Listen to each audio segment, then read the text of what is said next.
Oh na na na na na na na na na na. Bam bam. Oh na na na na na na na na na. Bam bam. Oh na na na na na na na na na. Bam bam. Oh na na na na na na na na na. Big it up. Oh na na na na na na na na. Big it up. Oh na na na na na na na na na. Bam bam. Bir bam bam bir bam bir de. Bir bam bam. Bir bam bir de. Bir bam bam bir bam bam bir bam bir de. Bir bam bam. Bir bam bir bam bam bam bam bam. Bir bam bir de. Bir bam bam. Good day, everyone. Welcome to Home and Away Jamaica, where we connect Jamaica with the diaspora. Today, we have another very interesting guest as we try to put you in touch with a lot of the agencies in Jamaica that will help inform some of your decisions, particularly those persons who may be looking to return home or persons in this instance who may have land, agricultural land, and may want to monetize that land or convert it into commercial, for commercial purposes. So today we have Mr. Winston Simpson. Mr. Simpson is Principal Director, Field Services at Rural Agricultural Development Authority, acronym RADA, and we'll be referring Mr. Simpson to RADA throughout our interview today. Welcome, Mr. Simpson. How are you? Thank you very much, and thank you for having me. I hope I'll be of good substance to you today. I'm sure you will. So many of our viewers may have heard the name RADA. Some persons who are probably closer to farming and in agricultural communities may be familiar with the services of RADA, but I'm sure a number of our viewers are not. Explain to our viewers, Mr. Simpson, what is RADA, how it was constituted, some of your services, your projects, your programs, and how persons can benefit. Okay, RADA is the Rural Agricultural Development Authority. It's the extension arm of the Ministry of Agriculture and Fisheries. It speaks primarily to providing extension service delivery to our over 200,000 registered farmers, and in particular, assisting them in unholding in crop and livestock production. As I said before, we are the extension arm of the ministry. Our head office is in Kingston, and we operate offices in all 14 parishes across the island. Our staff complement is bordering on some 500 persons. We have 89 extension areas. We do unholding from doing site selection with farmers and stakeholders, helping them to identify the best practices for their farming enterprises. We assist with tractor services. We assist with extension services, guidance in providing technical guide information through site clearing, land preparation,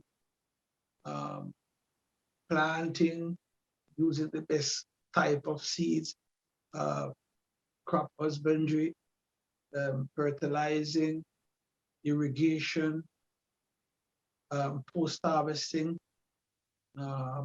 harvesting, marketing, and we have a home economic support group that helps the rural women or the female side of it in the farming, so that the surplus and the excess can be used in agro-processing. So it's a wide range of things, and it's a unique situation. We have several, probably over 700 farmers groups across the island that we service, and we do this through one-to-one interface. We do it now with the pandemic. We do a lot of it through Zooming, telephone calls, and so forth and so on. But overall, we are responsible to make sure that production is high, the nation is well fed, and to help reduce the import bill. This is an opportunity to invite persons to come on board, help us produce, bring the technology, bring the resources, we will help you with the unholding. Great. So I heard you mentioned you help farmers that are registered with you. Let us advise us, how does this registration process Okay. work? Our registration process is quite simple. You can contact any one of our 14 parish offices, and once you contact that parish office, then you provide certain basic information. Your location, your name, identification, your location of your property, your intention of production, or if you are already in production. And it's basically that we take your photographs, and then this information is passed on to the extension officer, who goes out to verify the authenticity of that information, and you now are registered. That registration assists you, help you to get certain benefits. Benefits like intense crop incentive program, duty concessions, and when there is a production program, for example, we have at present we are doing production and production incentive program with some priority crops, then we consider these registered farmers as priority. We try to get them in cluster so that we are able to we have a new system now where we are trying to track production. So once you're in that program, you know, you're doing the necessary training, and we track your production from the get-go up to reaping, so that we can make critical forecasts in terms of marketing decisions. Okay. And what's the cost of registration? Registration is basically free. You pay a little much for the ID, right? It's, I think, around $500 for the ID. It's basically a free process. It is highly financed by the government. What you're saying to us is there's some subsidy provided so that you can provide the service. So we don't use that powerful word as subsidy. We call it an incentive. or incentive. Subsidy sometimes is interpreted.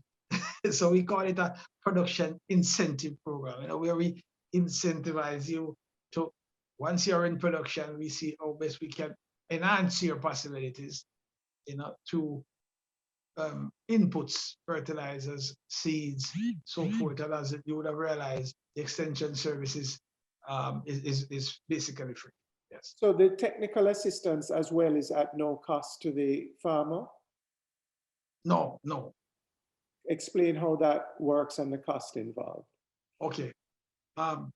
We have, as I said before, 89 extension areas, and we have an extension officer who mans each extension area with an assistant.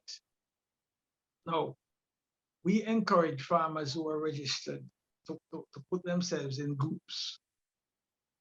Groups because our resources allow us to, does not allow us beyond monitoring, say, 2,000-3,000 farmers. And you know, that's a challenge. So when you're in groups, it's easier to provide the extension service.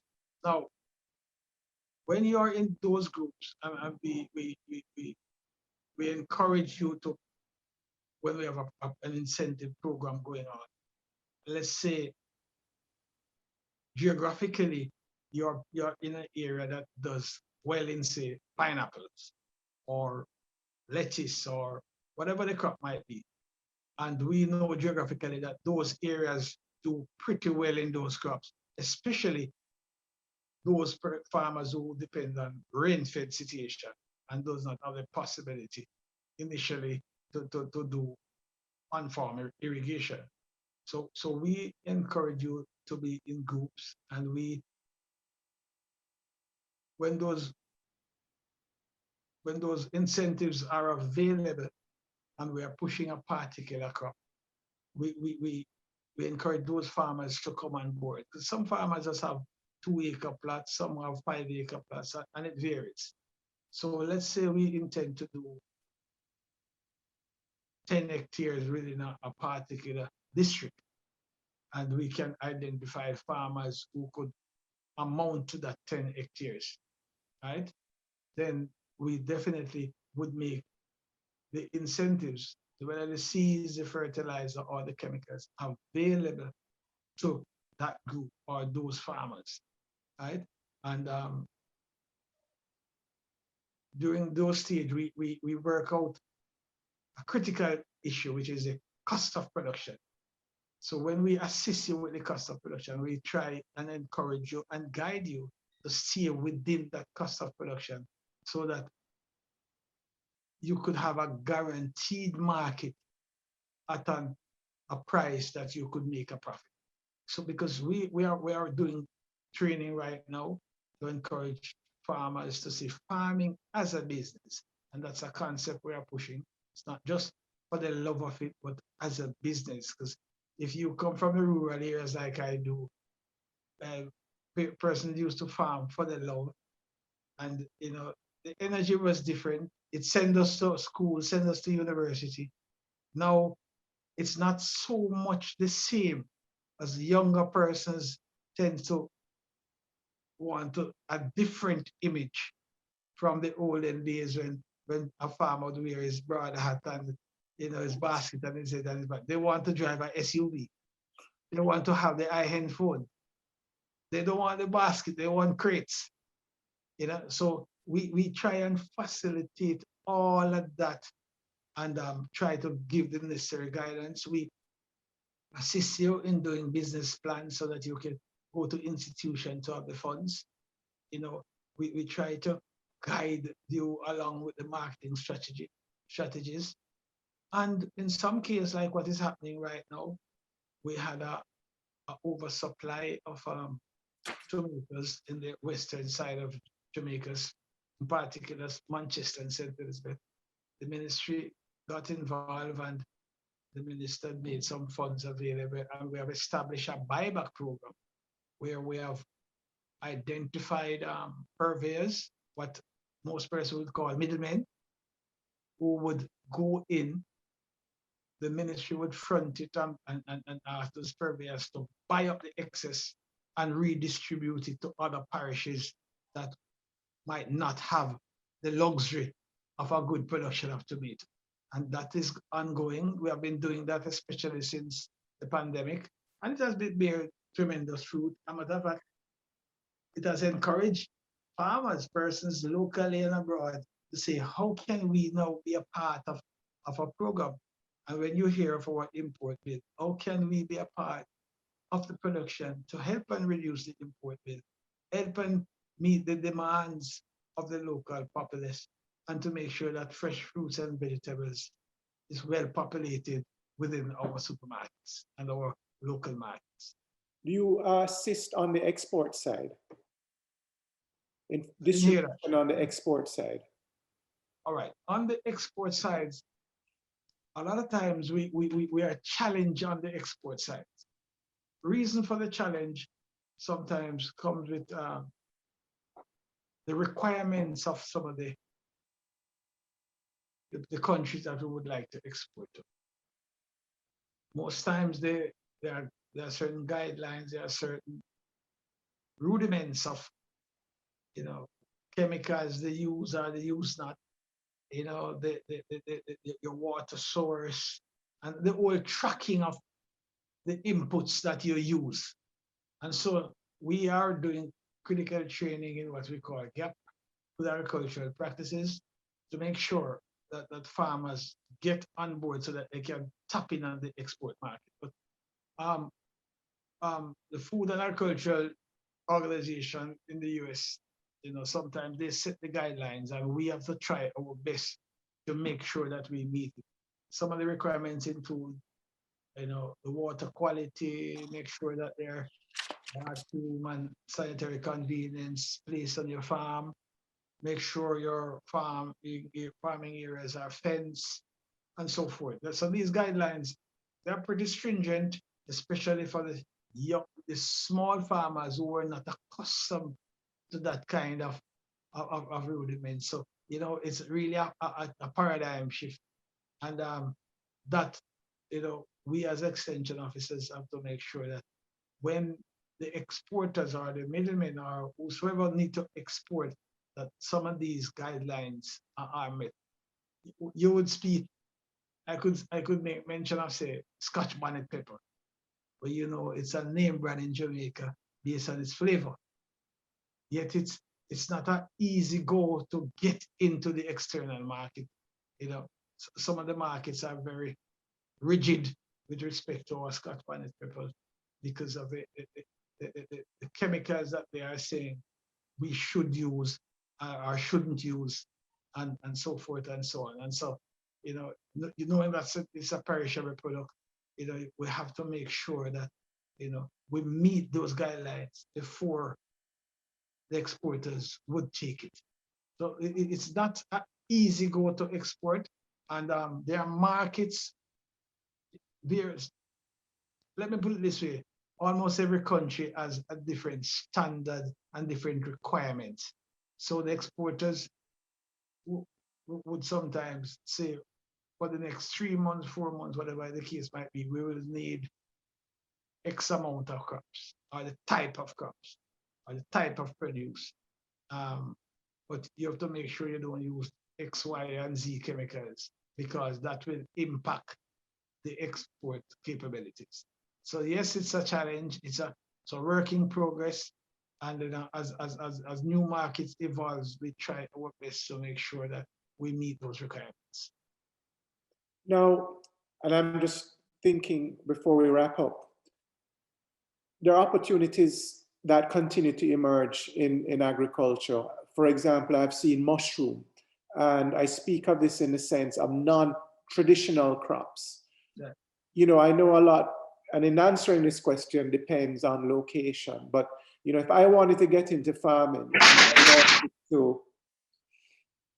I wanted to find or identify a crop that is not high demand, but lower supply, that can command higher prices, possibly export, but maybe high local demand.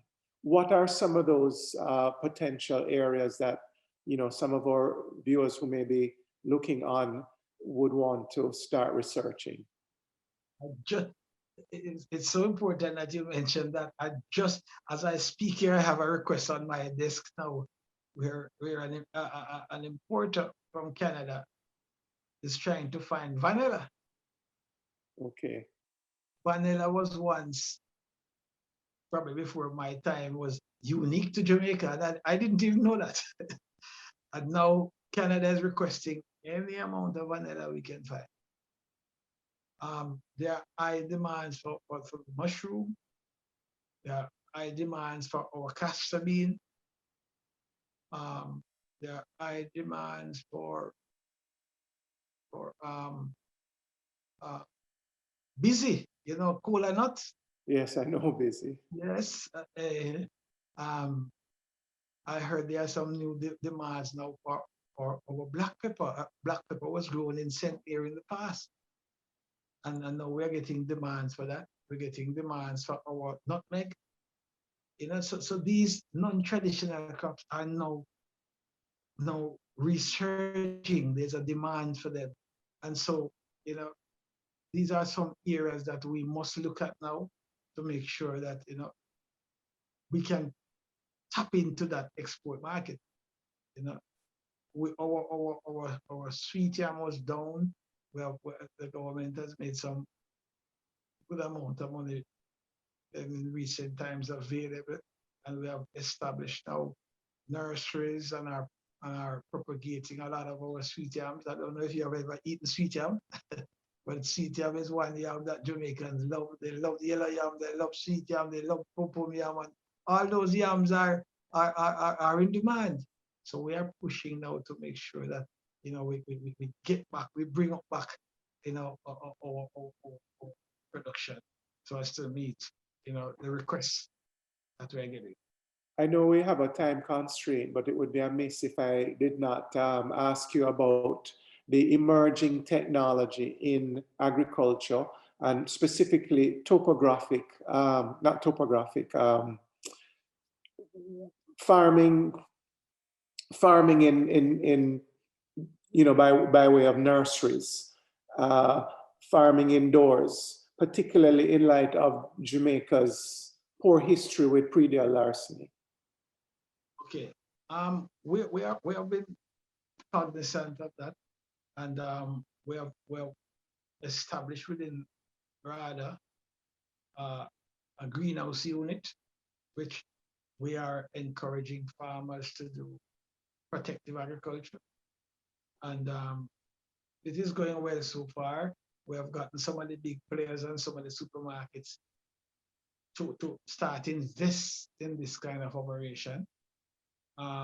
We have because our farmers have suffered tremendously from predial larceny and also from the vagrancies of the weather. So we're pushing the greenhouse technology. We have even established a new drone unit to help do surveillances in assisting us, in capturing the relevant data, information, and to see how best we can encourage the farmers to stay aboard. And we also try our best and partner with various institutions, universities, and so forth, to see how best we can disseminate the cutting edge technology and cutting edge information to our farmers. One of our setback on that is that the cost for setting up a greenhouse, the cost of, because most things, especially the shade cloths and the viral nets, mesh, those are pretty expensive in Jamaica. Water resources to do water conservation and to establish, for example, a solar system that would pump these water, the cost to buy pond liners to line these ponds is pretty expensive. And so we're playing with these expenses, and farmers coming or persons coming back to Jamaica who have access to these things would surely be at an advantage if they should return with these things to set up a good water source, set up a good greenhouse.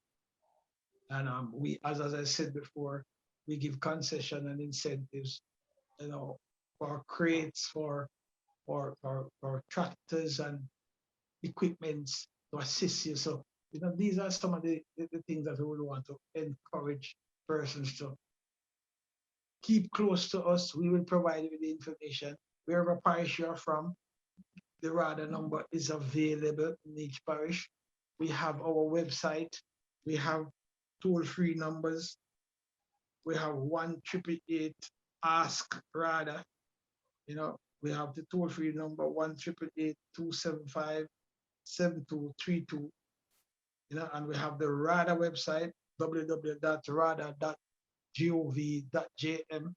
So we are open for communication. We are open for business. We are open for our farmers and stakeholders. We are open for the diaspora. And we continue to strive for excellence and to make sure that, we feed our nation, we feed our people wherever they are in the world. And to be on board, we encourage, partnership, whether it might be public-private sector partnership or international partnership. We are here and we are open for business. Well, Mr. Simpson, I want to thank you. It certainly and has been very informative. Food security is a major issue globally, and I think Jamaica certainly would have a comparative advantage given our land resources. Rather, it seems to me, for anyone venturing into agriculture is a first stop. I would certainly not think of considering a project in agriculture without speaking to a RADA representative. So I want to thank you, Mr. Winston Simpson, Principal Director of Field Services at RADA, Rural Agricultural Development Authority. Thanks again, Mr. Simpson, and thank you for having me. And I wish you all the best, and I look forward for the calls, for the emails, and for the partnership as we strive to make Jamaica a place to live, work, and raise a family. Thank you. Thank you. Have a good day. Bye for now. Thank you. Bam bam.